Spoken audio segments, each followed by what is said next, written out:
C'est un phénomène lusitano-radiophonique, le top du Portugal, qui est diffusé sur la doyenne des radios associatives de Limoges, Radio Trouble Fête. Votre émission du dimanche matin, bien sûr, le top du Portugal.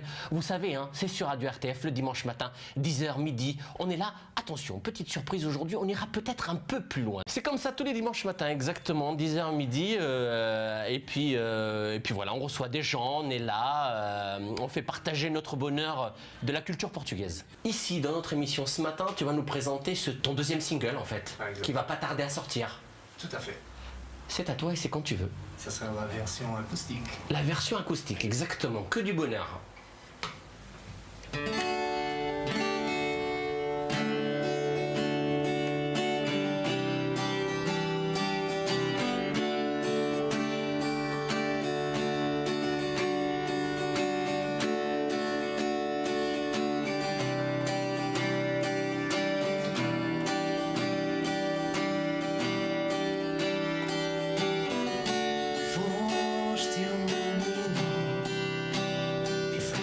On essaye de parler de tout ce qui est en lien avec le Portugal, que ce soit musical bien sûr, mais que ce soit culturel, voilà, au niveau événementiel, au niveau culturel, au niveau tendance artistique, voilà, avec les chanteurs qui viennent, qui présentent ici leur musique, leurs albums, mais pas seulement, on reçoit aussi des écrivains. On a une avocate aussi qui est ici avec nous une fois tous les 15 jours. Voilà, on essaie d'aborder un petit peu tous les sujets qui sont en lien avec le Portugal, de près ou de loin.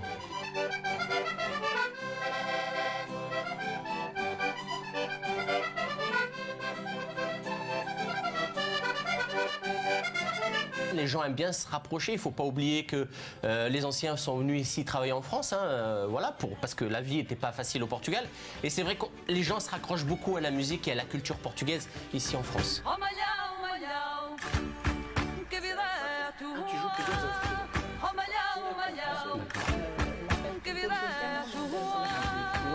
Alors Walter, là c'est ton lieu de travail habituel, on est à la piscine de Beaublanc. Tout à fait. Bah, ça n'a rien à voir avec la radio ou la télévision. Rien du tout, ça change du tout au tout, exactement. On a tous besoin d'un travail, hein, donc voilà, mon travail principal c'est celui-là, c'est à la piscine.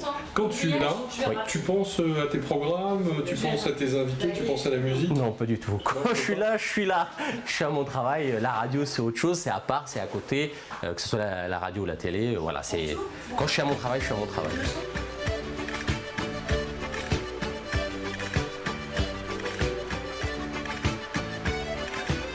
On parle de 6 000 Portugais à Limoges. Dans le Limousin, on est 30 000. Il faut savoir que ça évolue à chaque fois. Et oui, c'était important de parler un petit peu de mes origines, hein. Il faut savoir que dans les années 80, il y avait une belle émission de radio ici à Limoges. On se regroupait tous autour de cette émission de radio. C'était important parce que c'était le seul moyen un petit peu d'avoir de l'information portugaise et d'être mêlé un petit peu à la musique, enfin à tout ce qui va avec le Portugal. Alors c'était très limité parce que c'était musical, mais c'est vrai que pour nous c'est important de continuer à le parler, à l'écouter et puis à être présent un petit peu avec nos Portugais d'ici.